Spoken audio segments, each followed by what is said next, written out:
How's it, guys? Today we're going to talk a little bit about swimjig fishing, something I've started doing quite a lot of lately.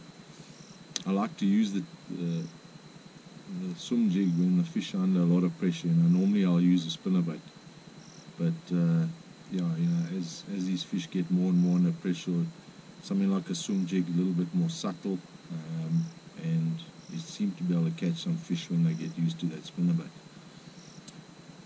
The setup that I've been throwing the bait on, using a Shimano Aldebaran.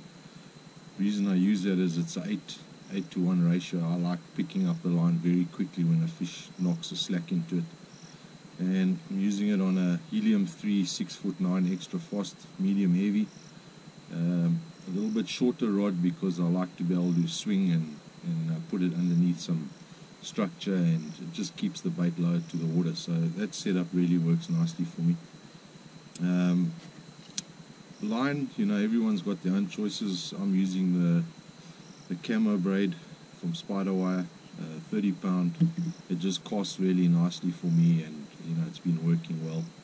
I normally put about a 30 centimeter leader on, either 14 or 16 pound gamma, just a short piece on there, and then straight onto the swimjig. I've been experimenting quite a lot with swimjigs, and for me, majority of them that come out of the packaging are just a little bit too bulky. So what I like doing is just taking scissors and just trimming it just sort of below the hook. This is an expensive bait, but if you get the profile a little bit smaller, I just feel it works a lot better. And everyone's got their own choice of trailers they like to put on. I've been messing around a little bit. The Rage Tail, Rage Menace, the 4-inch one, it's been working pretty good for me. But once again, I like trimming it off a little bit.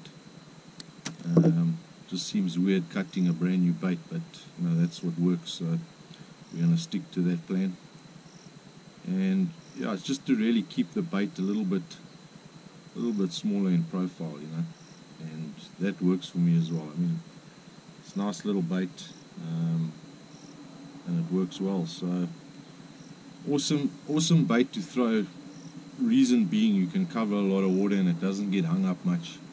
And as you've seen on some of the footage, I'll put the trolling motor on high and cover as much water as I can, and I'm enjoying this bait.